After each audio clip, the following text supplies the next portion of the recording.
Hello. Oh, yeah. Hey, it's your chance. Do your dance at the Space Jam. Do your jam at the Space Jam. So, anyone who goes back in their childhood in their brain and thinks, you know what was a great kids movie? Space Jam. You know what? You're fucking wrong. You're wrong. I like it was all 33-year-olds in there. Yeah, and one kid. And God bless that one kid. That kid was having a blast, but the rest of us were like, ooh, this is not aged well.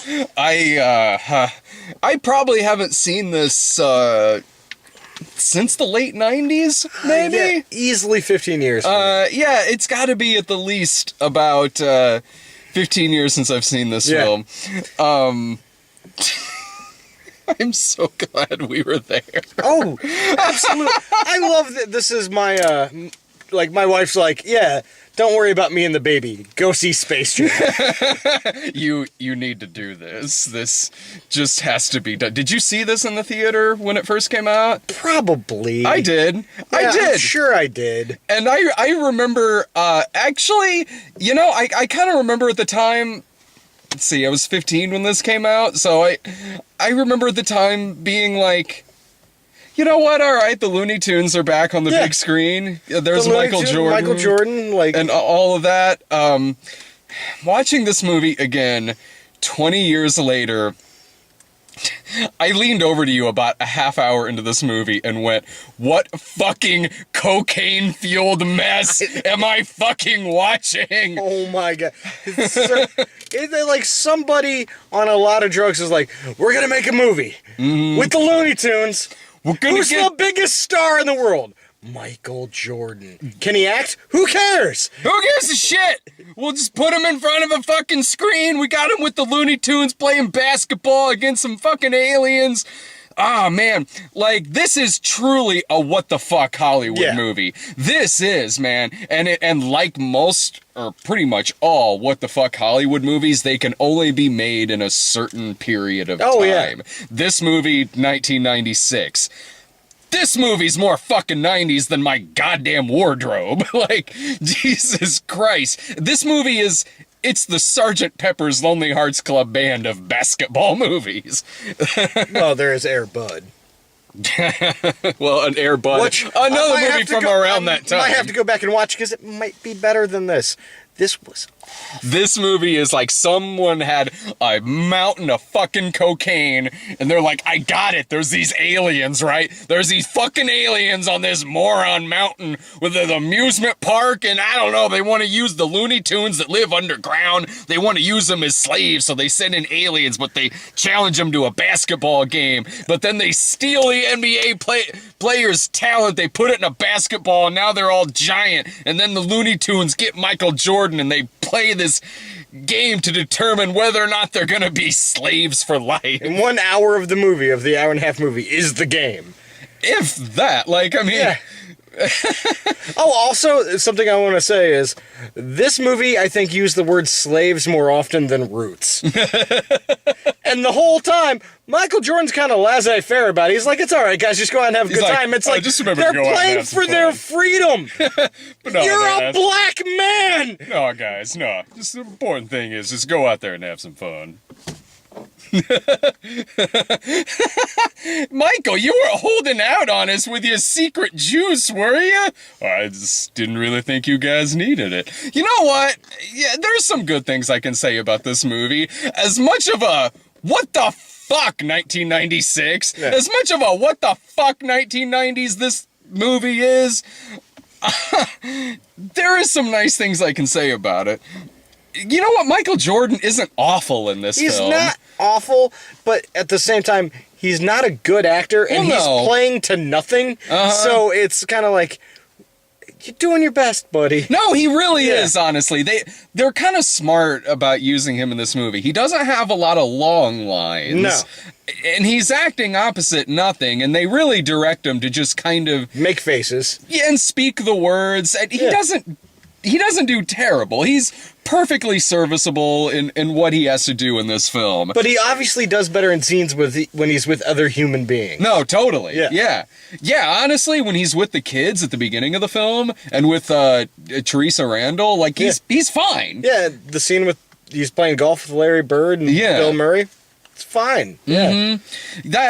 He's perfectly serviceable in the film. Is even when it's the really earnest moments, it's even kind of funny. Like, I'd really enjoy playing with you guys. like what is happening in this film? The part with the stuff with Charles Barkley and all the players losing their talent and they have to go through therapy. It is total what the fuck Hollywood. Yeah. Like, what if what if the basketball players lose their fucking talent and they have to go see Sigmund Freud, who asks them about sex, and then Charles Barkley begs he won't date Madonna anymore. That stuff was kind of funny. It's just, man. what a fucking hot mess of a movie. And now everybody is like, it was a piece of my youth. How dare they talk about making a sequel? Shut the fuck up. Let them try. I hope to God they make a sequel to this. I hope it's just as bad. And look, you know what? Like, stuff that I enjoyed in my youth from the 80s and early 90s, I can still go back.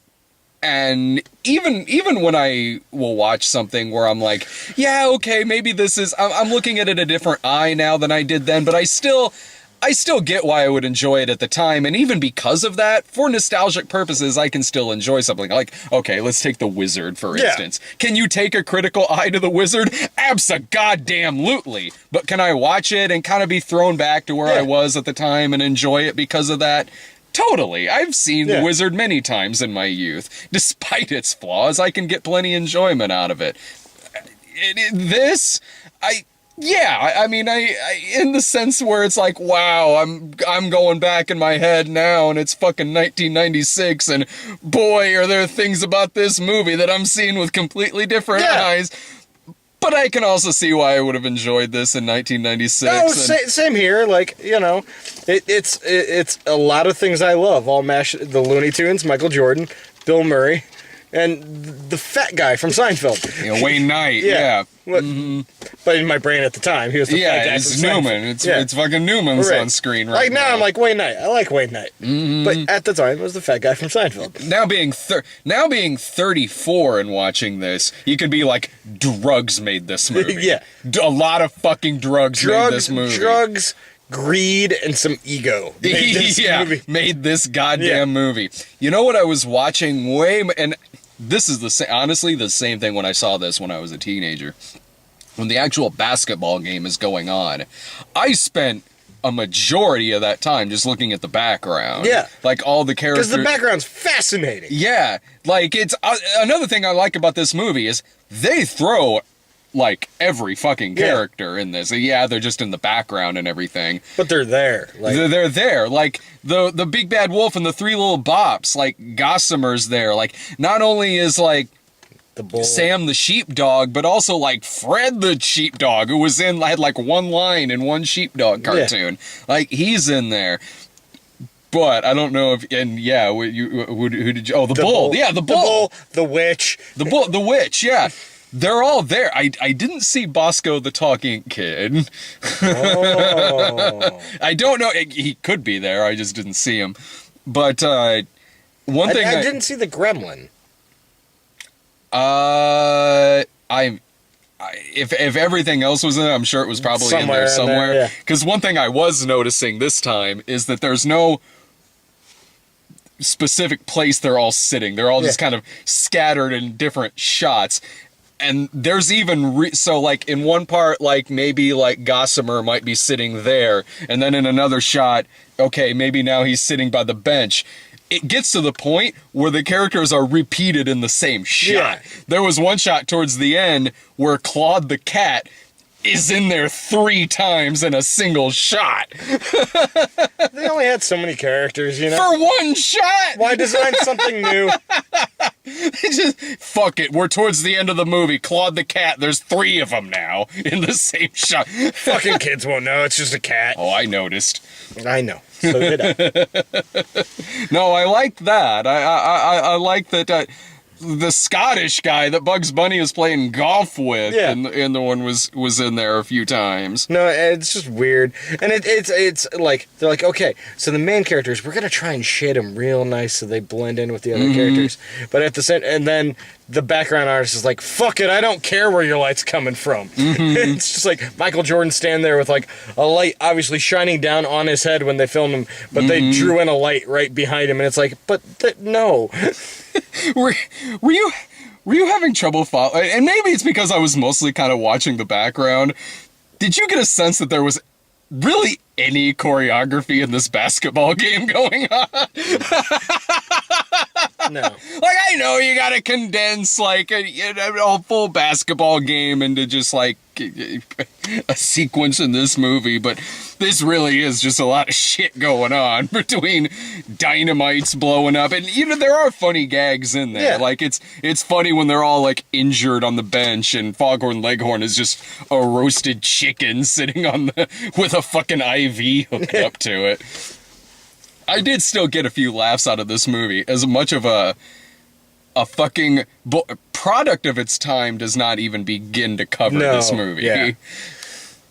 It really doesn't. It's like, Which makes it so fascinating. it's like such product placement that it's like they don't even try and hide it. I mean, it's not like, here's a big poster for shit. They just made up lines. Like, let's go get a Big Mac. All right, we're going to pick up some Wheaties, get you some Gatorade, we'll pick you up a Big Mac on the way. And Michael got paid for every person that went and saw the movie because of that. I like when he's dropped off with a spaceship at the end of the movie.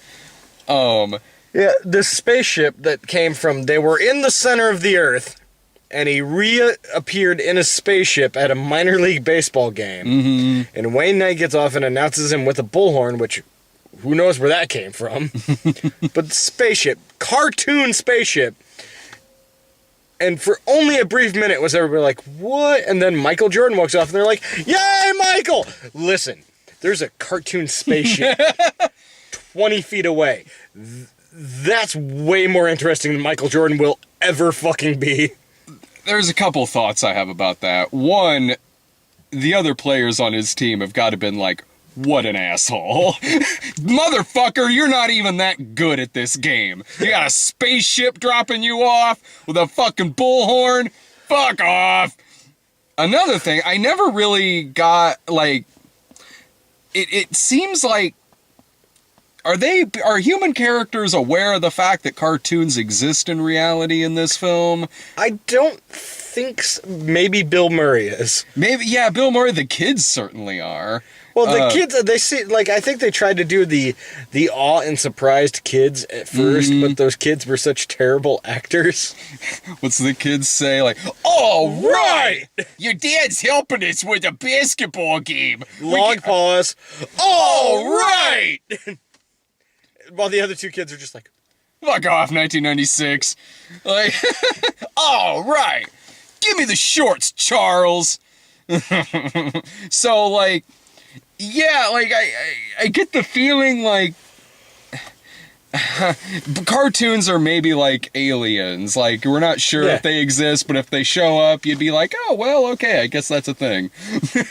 well, here's the other thing. Why are the aliens cartoons? I know it's a cartoon movie, but if they're cartoons, then they would already exist in the Looney Tunes world, and they'd be aware of those characters. Oh, maybe like cartoon, like there's just other cartoon universes that exist. Maybe, there's the Looney Tunes universe. I'm sure the Mickey Mouse universe exists somewhere. They reference the Mighty Ducks in the movie. They reference Mickey Mouse. They reference Mickey Mouse. So yeah, then the aliens are in those stupid aliens. Those aliens are one thing that makes this movie so goddamn 90s, is that it has that 90s tude. Yeah. You know, like, you want the dream team? We're the mean team. The Monstars. Like, it doesn't even feel like this movie really takes place in a Looney Tunes universe. It feels like it takes place in the Bebe's Kids universe. Oh no! It's Bebe's Kids! I completely forgot about Bebe's Kids. Oh, I completely forgot about Baby Skits. That is some classic Tone Loc. Fucking I love Tone Loc. That's what it feels like this movie takes place in, is that universe. Because really, like, Looney Tunes Back in Action did a much better job at feeling like a Looney Tunes movie. Like, and there's a lot that's wrong with that movie too, but I think it's a better movie than this. At the least, it's a better Looney Tunes movie. Honestly, the biggest problem with anything they try and do with Looney Tunes in the past 25 years or more is they made it for kids. That's the problem. Well, even the older stuff was also made for kids, but it was made for 1930s and 40s kids, so you could do fucked up shit. Well, I mean, they played a bit. Yeah, I mean, there's a lot of more fucked up shit. Like the real racist shit. Well, yeah, the wartime cartoons too. Like, oh yeah, like you could get away with so much then, man. Like those old, Looney Tunes is, and that's probably part of why I when I saw this movie in the theater for the first time, that I was just psyched to see Bugs Bunny. But you and I were huge Looney Tunes fans. Still when we am. were kids. Yeah. I still am. Like Looney Tunes is, in terms of the cartoons that I watched in my youth, Looney Tunes was the main one. Like, yeah, of course I watched the 80s cartoons, like He-Man and all that stuff that we watched together. Looney Tunes was always on, what was it, like TNT or some shit? Like ABC. Yeah. They would Nick just at show Night. like a straight hour and a half of Looney Tunes. Yeah. And I had them all on tape. Like, I would tape them off of TV. Looney Tunes, as far as cartoons go, Looney Tunes was by far and away what I watched the most. I still watch just like hour blocks of Looney Tunes.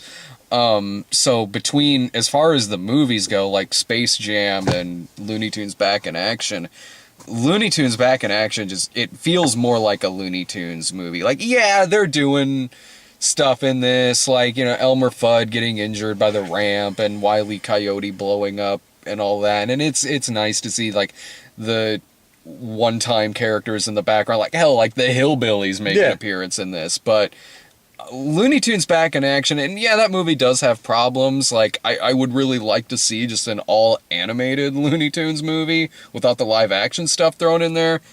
But the Timothy Dalton stuff was great in that film.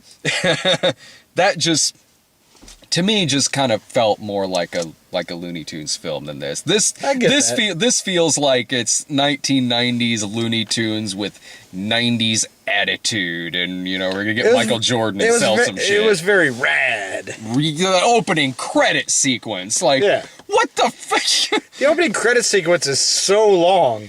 Yeah, the opening credit sequence looks like a fucking, like, 90s Sega CD commercial. Oh, they put in, like, 10 minutes of Michael Jordan's, like, fucking basketball history. And it's all, like, grainy TV footage. And it's like, this looks like garbage on a big screen. Like, why are you even doing this? Yeah. Just be like, Michael Jordan, greatest basketball player who ever lived, blah, blah, blah. Present day. It looks like it's the kind of, like, effects and font that you used at the time to sell video games. Yeah. It really is. It looks like someone's just gonna scream at you like, "What, you want Space Jam? What are you waiting for? Nintendo to make one?" They did. Well, yeah, with a video game of there this? There was a Space Jam video. Oh, yeah. It was a direct, like, NBA Jam clone, but it was watered down, and it was just Michael Jordan and the characters from the Toon Squad. Nice. Were there parts of this movie where you kind of wished you were watching basketball instead? Yeah. Honestly, there's parts of every movie that I wished I was watching basketball instead. Hoosiers. Man, wouldn't Hoosiers be great if one of the characters just pretended to cut off his own finger? Started drinking lard from Marlon Brando's ass. Filled his mouth full of tinfoil. I don't mind that movie, honestly. Basketball? Yeah. I like basketball. I like basketball. Shit, we called Nick Little Bitch for years because of that movie. Because he looks like Dean Bakar. Oh, I hope they do a 30th anniversary re-release. So we can refresh our memory in 10 years? Absolutely, because I ain't watching it again. There's a lot of what the fuck Hollywood movies that I can sit down and, like, still kind of have a good time watching, like Sergeant Pepper for one. this is I'm good with an every 10-year refresher on this. Honestly, I think I'll be okay if I never see this again. There were everyone just kind of strolled out of that theater. Yeah. You know, like they were all our age. But everyone was just kind of like, that's okay. That's something we did. Yeah. We did this. We let this happen. It's a Wednesday. I have to work in the morning. Space Jam, son. Pump up the jam, yeah. Like I believe I can fly. I'm gonna be a basketball player, Dad. And then I'm gonna play baseball. Whoa, slow down there, son. Let's have dinner first. I believe I can fly. Credits. There was a couple people sitting behind us who were like, man, I did forget how great that movie is. Like, you are lying to yourself, bro. I believe me, there was a lot of stuff I love for nostalgic reasons. Yeah. Absolutely. This is not one of them. Well, I can still kind of get a kick out of this for nostalgic reasons. I don't love it. Man, I forgot how much I loved Mighty Ducks 3. Mighty Ducks 3, fuck that. I'll still watch the first one, though. Why do they need Mighty Ducks 3? They won the fucking Olympics in the second one. Who cares if some kids at a boarding school are giving you shit? The Olympics. It was like the kids of it was junior. An international. It was supposed to be the Olympics. Who gives a shit if it's been Mighty Ducks 3 if these fucking boarding school kids are giving you shit? But if I'm not mistaken, in the third one of the bad kids is played by, is it Seth Rogen? Somebody. Really? Yeah. He was one of the bad kids in Donnie Darko. No, maybe it's not Seth Rogen. It's someone of note is one of the bad kids in Mighty Ducks 3 for like, it's just like a background kind of character where you're like, huh. I don't know. Like one That's of those, a question for, one of those, I don't remember. Yeah, I don't remember either, but it's one of those things where it's like, go back and watch Pump Up the Volume and you're like, yeah. Is that Seth Green with a mustache and a mullet? It is. That is Seth Green with a mustache and a mullet. And Pump Up the Volume? I was saying he would have been like 12, 13. I'm pretty sure Seth... That would have been around when he did It. He would have been about 12, 13, something like that. God, I can't remember. It's been a while since I've seen Pump Up the Volume. It's a good movie. I love Pump Up the Volume. Why did this get a 20th anniversary? Because they knew people would come see it. Yeah, we came to see it. But at the same time, it's like, okay, Breakfast at Tiffany's, don't care. From Here to Eternity, don't care. Space Jam. Whoa. Hold the phone, son. Fucking Space Jam? Yeah. Pump up that jam. Yeah. No, that's what it is. It's just like, all right, so some people come see Breakfast at Tiffany's.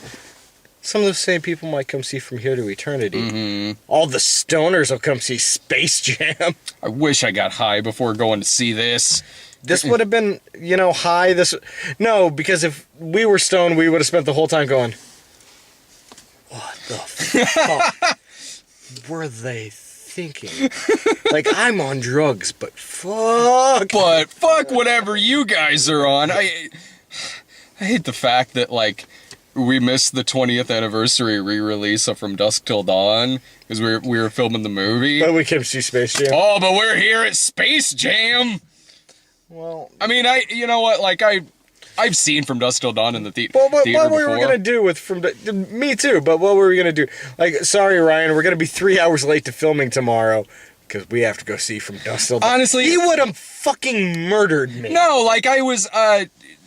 Brian and I were gonna see it on Sunday, but Brian had to go to the doctor's the next day. So like, okay, we'll do it Wednesday.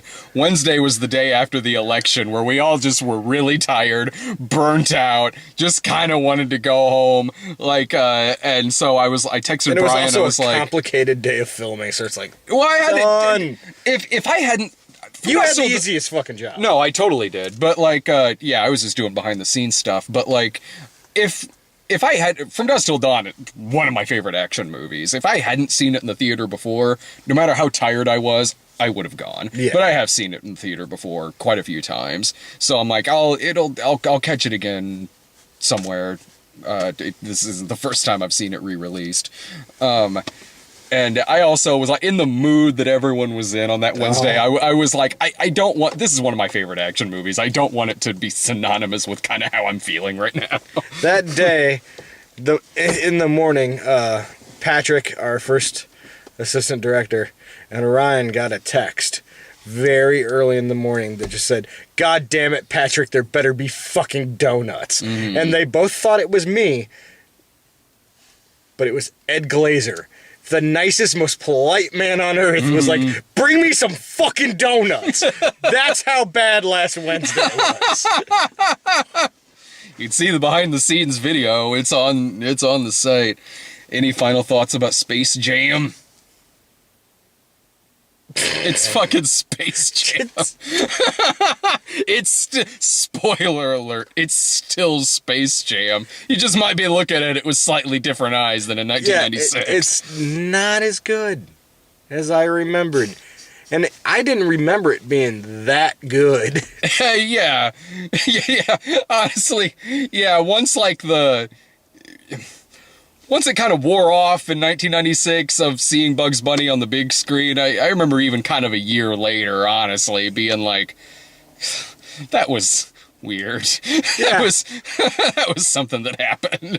Well, it's just like, and they've never done anything else like that. There's no fucking Mickey Mouse and Brett Favre football movie.